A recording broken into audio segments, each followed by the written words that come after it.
ஆச்சி மசாலா. எந்த சமையலும் ருசி தேடும் ரகசியம். 20 ரூபாய். சட்டமன்ற தேர்தல் தமிழகத்தில் நிறைவேறக்கூடிய வேளையில் இதற்கான இந்த முடிவுகள் என்பது வரக்கூடிய மே 4ஆம் தேதி வெளியாக இருக்கிறது. இந்த நிலையில் சட்டமன்ற தேர்தல் முடிவுகள் எப்படி வரும் என்பது இல்லாமல் அந்த முடிவுகளை ஒட்டி சமூகத்தில் அதுவும் குறிப்பாக இளைஞர்கள் குழந்தைகள் மனநிலையில் என்ன வகையான மாற்றங்கள் ஏற்பட்டிருக்கிறது என்பது குறித்த ஓய்வு பெற்ற நீதிபதி கிருபாகரன் அவர்கள் நம்மோடு தெரிவிக்க இருக்காங்க. நம்ம கேட்கலாம். சார், இப்போ எலெக்ஷன்ன்றது தமிழ்நாடை பொறுத்த வரைக்கும் கடந்த 23ஆம் தேதி நடந்திருக்கு. அந்த முடிவுகள் இன்னும் வெளியாகல. இந்த சூழல்ல நீங்க பொதுமக்களுக்கு தெரிவிக்கிற கருத்து என்ன? இதோட அவசியம் என்ன?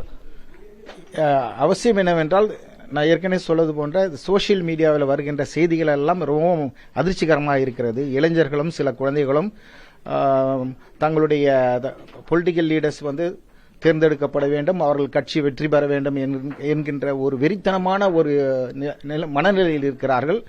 அவர்கள் ஜெயித்தே விட்டார்கள் என்று கூட நினைக்கிறார்கள். அந்த மனநிலை மிகவும் அபாயகரமான மனநிலை. அது கட்சிக்கு அப்பாற்பட்டு எந்த கட்சியிலும் இது வருவன்ற தீவிரமான ஃபாலோவர்ஸ் இருப்பாங்க. அவர்கள் அந்த ஒரு கால் வெற்றி பெற்றால் அவர்கள் கொண்டாடலாம், வெற்றி பெறவில்லை அதை எதிர்கொள்கின்ற மனநிலை அவர்களுக்கு இருக்கிறதா என்கின்ற சந்தேகம் வருகிறது.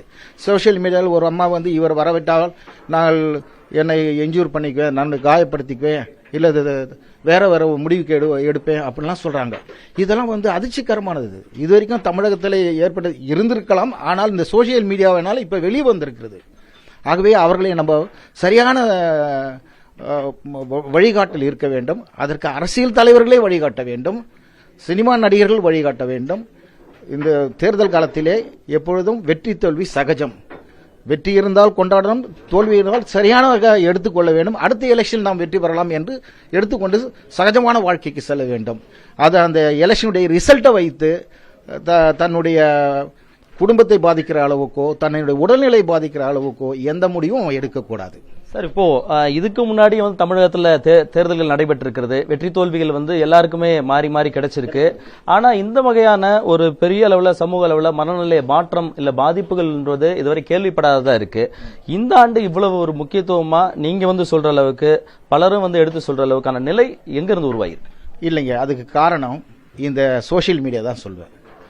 பல காரணங்களுக்கு சோசியல் மீடியா வந்ததுனால்தான் இது வெளிப்படையா நிறைய தெரிகிறது. இப்பொழுது இன்னொரு கருத்தும் சொன்னார்கள். சிறுவர்களுக்கும் சரி இளைஞர்களுக்கும் அரசியல் அறிவு, அரசியல் டைரக்ஷன் எல்லாம் வந்திருக்கிறது. அது பாராட்டப்பட வேண்டியது. அது எதிர்காலத்துக்கு நல்லது. நம்ம யாரெல்லாம் ஆட்சி புரிவார்கள், நாம தான் அவர்களை தேர்ந்தெடுக்க எப்படியெல்லாம் என்பது அதை பற்றிய அறிவு ஒரு தேவையான அறிவு. ஆனால் அதற்காக நான் என்னை வருத்திக் கொள்வேன், என்னுடைய எதுவும் மாற்றிக்கொள்வேன் என்று சொல்வது தவறு. இது சோசியல் மீடியானால் தான் எல்லாருக்கும் தெரிஞ்சிருக்கிறது. சரி, இப்போ இன்னொரு காரணமும் பார்க்கலாம் இருக்கு. குறிப்பா அவங்களோட வயது அடிப்படையில் பெரும்பான்மையான ஆட்கள் ஒரு 18 வயதுக்கு உட்பட்டவங்களோ இல்ல முதல் முறை வாக்காளர்களோ இல்ல மகளிரா இருந்தாலும் அவங்க இளம் வயதினரோ, அதாவது அரசியல் அனுபவம்ன்றது அவங்களுக்கு இல்லாத பட்சத்தில் முதல் முறை அரசியல் வரும்போதுதான் இந்த மாதிரியான பிரச்சனைகள் இருக்குதா? எப்படி நீங்க பாக்குறீங்க? இல்லை, அது ஒரு காரணம். ஈவன் முதல் முறை வாக்காளர்கள் தவிர அதற்கு பிறகு பலமுறை வாக்களித்தவர்களுக்கும் இது மாதிரி ஒரு மனநிலை இருக்கிறது. அதுதான் வெறித்தனமான ஃபாலோவர்ஸ் இருக்காங்க. ஒவ்வொரு கட்சியிலும் என்ன சொல்றது, கட்சி இல்ல கட்சி அவர்களுடைய கட்சி மெம்பர்ஸ், ஒவ்வொரு கட்சியில் இருக்கிற மெம்பர்ஸ் அவர்கள் தலைவர் மீது வெறித்தனமான ஆதரவு இருக்கிறது. கடந்த காலத்திலும் இருக்கிறது, இப்பொழுதும் இருக்கிறது. அது தொடர்கிறது.